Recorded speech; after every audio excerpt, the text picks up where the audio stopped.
को साझा किया है गुरु जी ने। देखो लाला,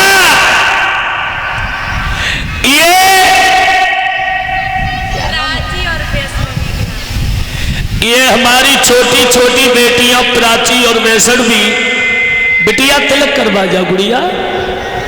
ये जो 51 रुपए से हमारी बेटियां जो हमें सम्मान कर रही है, ईश्वर से कामना करूंगा इन बेटियों के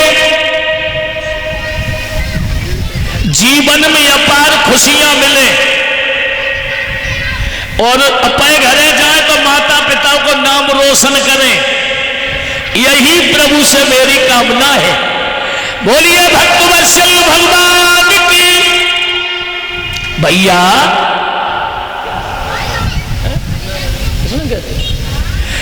और बड़ा अच्छा लग रहा है। आज कथा का पंचम दिवस है, जेई ने मालूम पड़ो।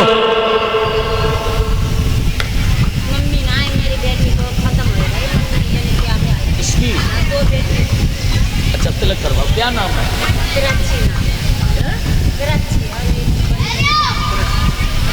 और ये छोटी सी बिटिया प्राची, जो ये हमें सम्मान किया है, भगवान इस बच्ची के जीवन में खुशियां बनी रहे। बोलिए भक्तवत्सल भगवान की। भैया ये हमारी सबसे छोटी जीजी नामो परी पर बहुत हुआ खरी, तिलक तो करवा ले।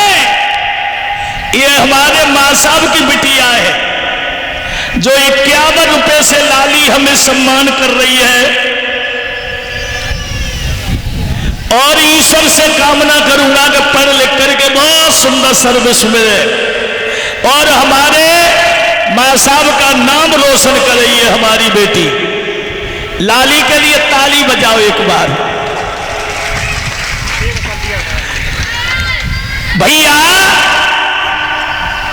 भगवान श्री राम गुरु की सेवा में रह रहे हैं और जब गुरु की सेवा में रह रहे हैं तो कहानी कुछ और हो जाती है। एक दिन ताड़िका जैसी राक्षसी आई, गुरुजी ने इशारा किया है लाला इसका वध करो। अब सोच रहे हैं आखिर में ये नारी है और नारी के ऊपर क्षत्रिय का धर्म नहीं कहता है कि हाथ उठाए, फिर भी गुरु की आज्ञा का पालन करना है। भगवान श्री राम ने फिर भी ताड़िका जैसी राक्षसी का वध कर दिया और बड़े प्रेम से भगवान रहने लगे हैं। और भगवान जब रहने लगे, इधर जनकपुरी में एक महाराज जनक रहते हैं, जिनका दूसरा नाम विधेवी आया है। जनक का दूसरा नाम विधेवी आया है। एक बार इनके शासन में सूखा पड़ गई। संतों से ऋषियों से पूछा है कि हमारे शासन में वर्षा नहीं हुई और हमें क्या करना चाहिए। तो संतों ने ऋषियों ने बताया कि तुम और तुम्हारी पत्नी सुनैना मिलकर के सोने का हल चलाएंगे तो वर्षा अवश्य होगी। तो महाराज जनक और उनकी पत्नी सुनैना ने और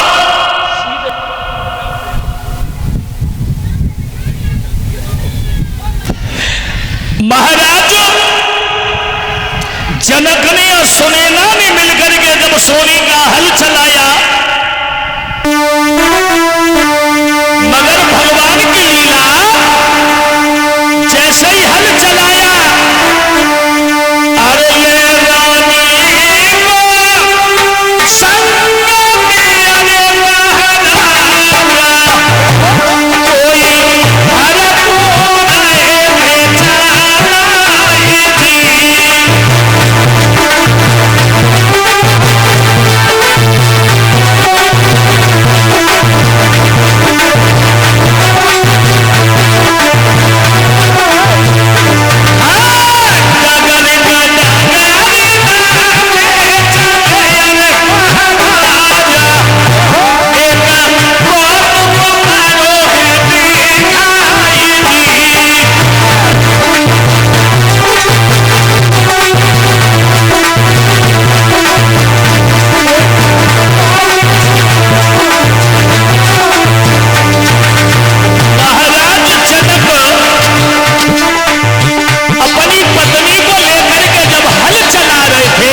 चलते चलते जब एक जगह टकरा गया,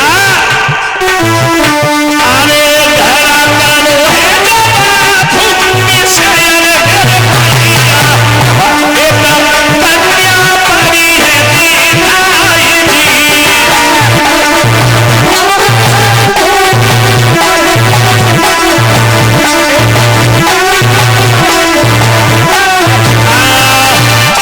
महाराज जनक ने जब हल को चलाया और हल चलाते चलाते एक जगह टकरा गया, और हल जब टकराया तो घड़ा निकला है और घड़ा से कन्या निकली, जिस कन्या का नाम रख दिया सीता। अब यहां दो शंका होती है परीक्षक, क्या उस कन्या का नाम सीता ही क्यों रख दिया? हल्की जो फाल होती है उसे संस्कृत में सीत बोला जाता है। हल्की जो फाल होती है उसे सीत बोला जाता है, और सीत के लगने से घड़ा से जो कन्या निकली उसी का नाम रख दिया सीता। अब सबसे बड़ी शंका कि जा घड़ा में जो कन्या आई तो आई कहां से? ये कन्या जो थी मंदोदरी के गर्भ से पैदा हुई थी उदर से, मगर रावण के अंश से पैदा ये नहीं थी। केवल ये संतों का रक्त जो था, जो पद्मास नाम के ब्राह्मण देवता को भगवान विष्णु ने फल दिया था, एक वो फल मिला हुआ था। मंदोदरी ने क्रोधित होकर के रावण को देवताओं की पत्नियों के साथ कैलाश पर्वत पर देखा तो सोचने लगी इस घड़ा में विषैला जहर है, इसी को पी लेंगे, और उसे पी लिया तो उसके गर्भ ठहर गया, और जब गर्भ ठहर गया जो कन्या ने जन्म लिया उस कन्या को जनक के यहां गड़वा दिया। उसी का जब जनक ने हल चलाया, घड़ा से जो कन्या निकली उसका नाम रखा गया सीता। और अब सीता जी धीरे धीरे सयानी होने लगी है। सीता जी जब सयानी भई और बिटियन के से तो भगवान बचाए, देखत ही देखत जी ने मालूम पत्ती कब सियानी हुई जाती है। पिता ने विचार करो कि बिटिया शादी के योग्य हुई तब तक धन खट्टो कर लेंगे, और दिन रात गिने तब तक बिटिया शादी के योग्य। मां साहू हमसे कह रहे कि हमारी तो परी छोटी है। मैंने कहा तुम पे ना कमी सरकार खूब दे रही है। अब सीता जी